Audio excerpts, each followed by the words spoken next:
할렐루야. 오늘 마가복음 산책으로 하나님 앞에 나아가겠습니다. 오늘 본문은 마가복음 15장 33절에서 41절까지입니다.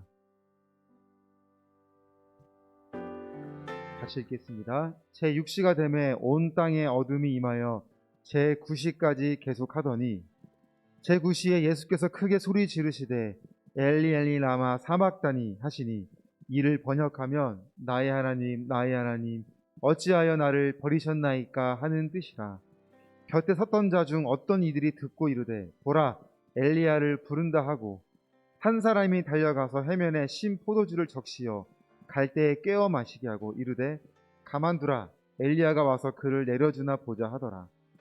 예수께서 큰 소리를 지르시고 숨지시니라. 이에 성소휘장이 위로부터 아래까지 찢어져 둘이 되니라. 예수를 향하여 섰던 백부장이 그렇게 숨지심을 보고 이르되 이 사람은 진실로 하나님의 아들이었도다 하더라. 멀리서 바라보던 여자들도 있었는데 그 중에 막달라 마리아와 또 작은 야고보와 요새의 어머니 마리아와 또 살로메가 있었으니 이들은 예수께서 갈릴리에 계실 때에 따르며 섬기던 자들이요 또 이 외에 예수와 함께 예루살렘에 올라온 여자들도 많이 있었더라. 아멘.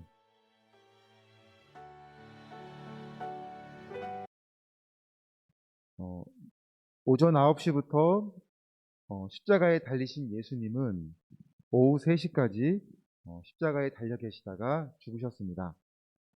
십자가의 의미는 우리가 너무나 잘 알고 있기 때문에 오늘은 그 십자가 주변에서 발생한 특이한 현상들에 대하여 이것이 어떤 의미가 있는지를 살펴보고자 합니다.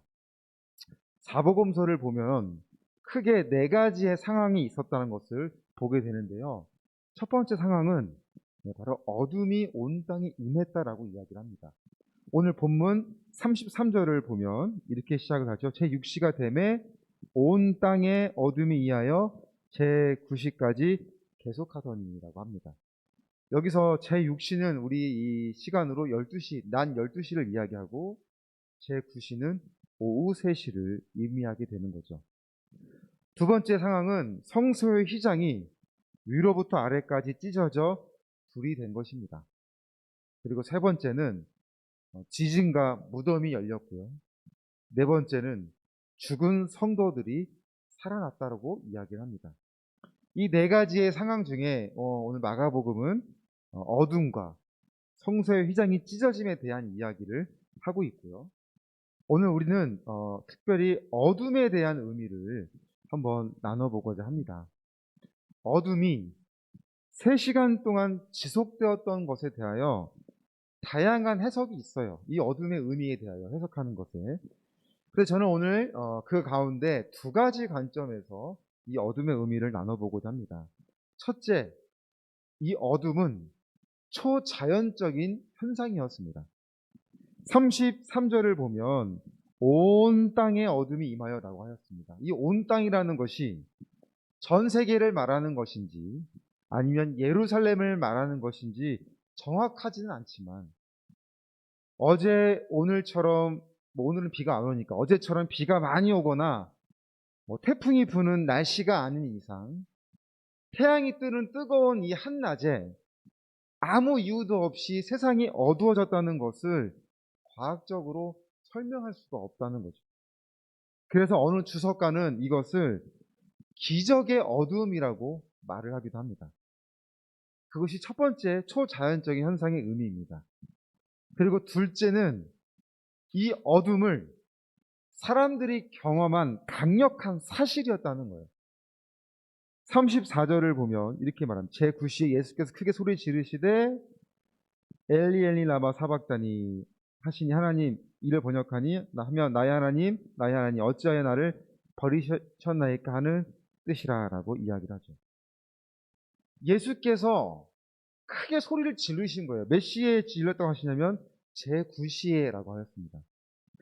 그러니까 12시부터 3시까지 예수님이 말씀하시기 전까지 이 어둠이 십자가 주변을 차단시킨 거예요. 그리고 그 자리에 있던 모든 사람들이 이 어둠을 경험했던 것입니다. 그렇다면 이 자리에 누가 있었습니까? 첫째로 군인들입니다. 36절을 보면 한 사람이 달려가서 해면에 신 포도주를 적시어 갈대에 깨어 마시게 하고 라고 이야기를 하죠. 그 군인들 중에서 또 한 사람은 직접 예수님 앞에 포도주를 먹이는 그런 경험을 하게 되었습니다. 두 번째로는 백부장이 있었습니다. 그리고 세 번째는 멀리서 바라보던 여인들이 있었습니다.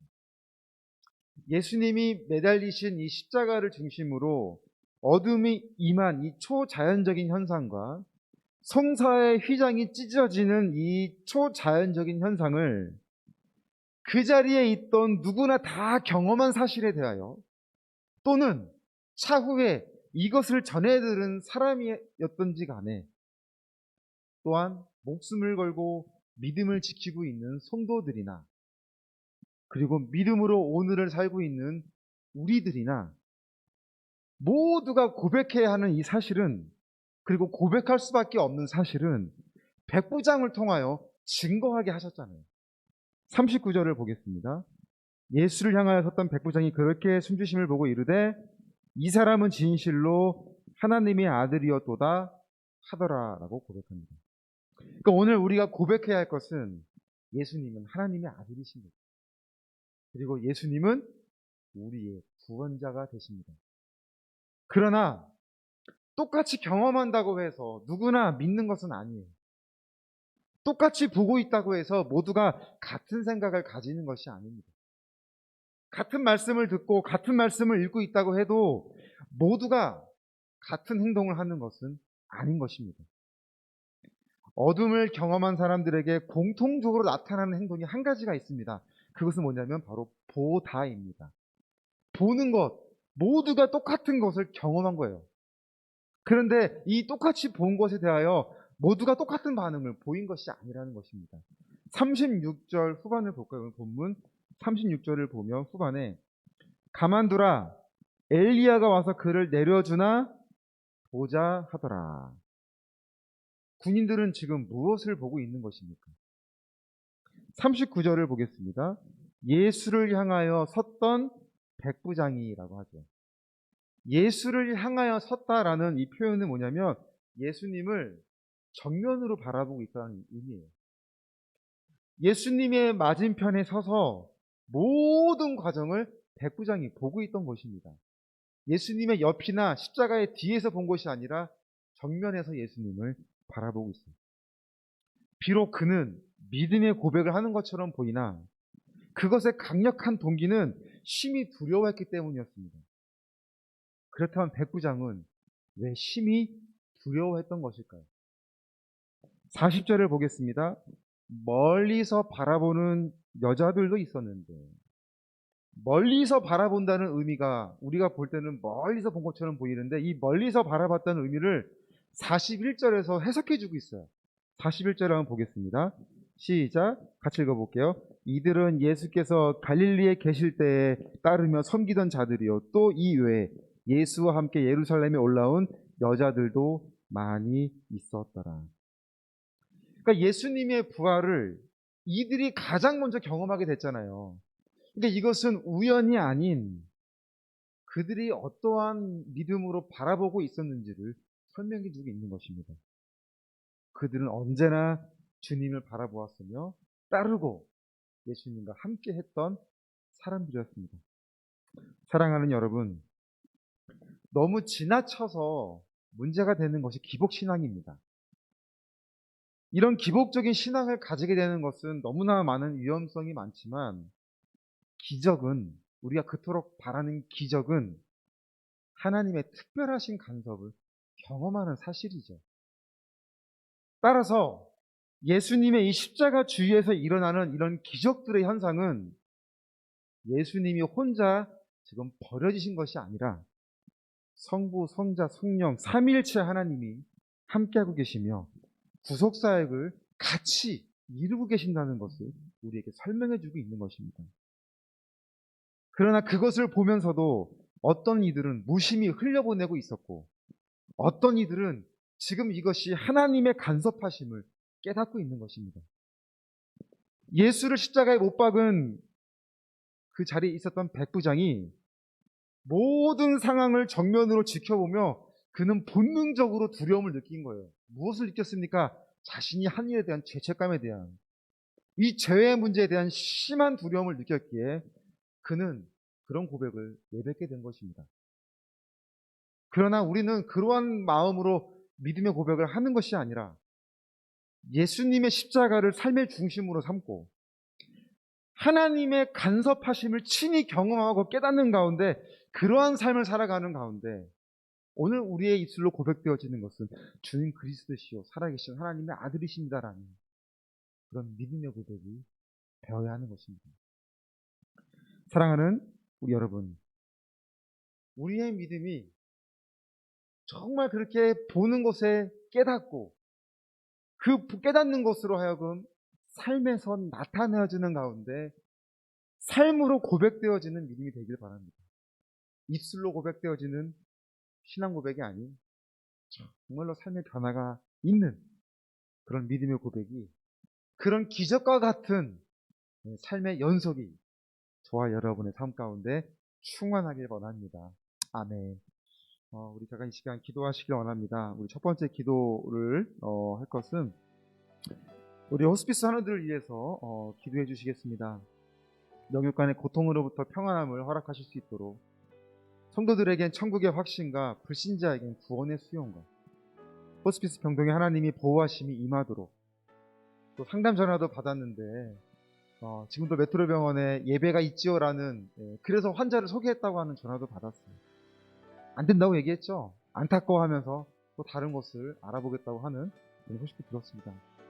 병원의 의료진들에게 정말 이 영적 돌봄의 그런 거룩한 부담감이 있을 수 있도록, 그리하여 호스피스 현장이 정말 하나님 나라가 확장되어지는 놀라운 구속사역의 현장이 될 수 있도록 우리 이 시간 합심하여 같이 호스피스 하나님을 위하여 기도하시겠습니다.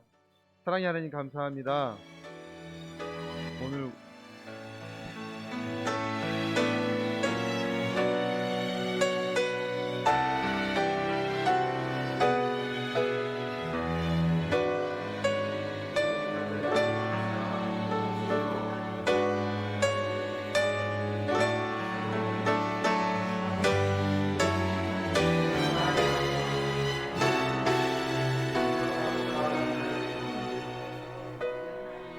정말 이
번째를 위해서 기도하기를 원하는데요.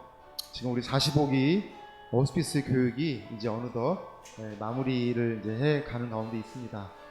일정이 잘 마무리되어서 하나님 우리가 멈추지 않고 계속해서 교육을 향하여 우리 봉사자분들을 양육하고 또 멈춰져 있던 분들의 마음이 다시 한번 동급이어가 되는 그런 교육의 현장이 잘 될 수 있도록 도와주시고 그리고 이 위드 코로나와 함께 맞물려서 그래도 병동에서 예배에 대한 그런 또 계획들을 세우고 있다고 소식을 들었습니다. 예배가 먼저 회복되어지는 현장이 되어서 여러 가지 여건이 어렵다 하더라도 우리 환우들에게 하나님 예배에 다시 한번 통로가 되어줄 수 있도록 속히 열릴 수 있도록 우리 호스피스 현장을 기도해 주시고 이제 어느덧 12월 때를 향하여 가고 있는 이 시점에 랜선 송년 음악회를 준비하고 있는데요. 준비를 사실없이 잘 되어서 우리 안양 호스피스가 올해 많은 것을 해왔음을 서로 나누고 내년에 할 수 있겠다라고 하는 그런 사실들 나눌 수 있기를 바랍니다. 특별히 또한 로뎀나무 쉼터의 운영을 위하여 같이 기도해 주시는 가운데 우리 하나님 우리 안양 호스피스를 끝까지 사용하여 주시옵소서. 우리 시간 같이 선교회를 위하여 기도하시겠습니다. 사랑의 하나님 감사합니다. 오늘 하나님 선교회를 사랑하셔서 그 어려운 모든 가운데서 하나님이 오늘 시간 여기까지 주셨습니다. 주여 감사합니다. 주여 너무나 감사드립니다. 모든 것이 다 하나님의 은혜였습니다. 모든 것이 다 하나님이 우리를 사랑하셔서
예수님의 이름으로 기도드립니다. 아멘. 사랑의 하나님 감사합니다. 마땅히 구할 것을 구하게 하시되 우리가 믿음으로 확신하며 기도하게 하여 주시고 하나님이 우리를 얼마나 사랑하시는지를 늘 절실히 깨닫는 우리의 믿음이 되게 하여 주셔서 하나님 원하시는 자리에 어떻게든 길을 쓰고 있으려고 노력하는 우리의 삶이 되게 하여 주시옵소서. 선교회를 사랑하시는 하나님, 오늘까지 인도하시는 하나님 앞에 감사 영광을 올려드립니다. 어떠한 상황 가운데 있다 하더라도 실망하거나 두려운 마음 갖지 않도록 해주시고 담대하게 아주 씩씩하게 주님 허락하신 이 사역을 감당하며 나아갈 수 있게 해주시고 우리 사랑하는 동역자들 어디에 있든지 이 마음 잃지 않게 해주시고 더욱더 한 마음으로 기도하며 연합할 수 있는 마음이 되게 하여 주시옵소서. 예수님의 이름으로 기도드립니다. 아멘. 우리 하나님께 감사 영광의 박수로 예배를 마칩니다. 할렐루야.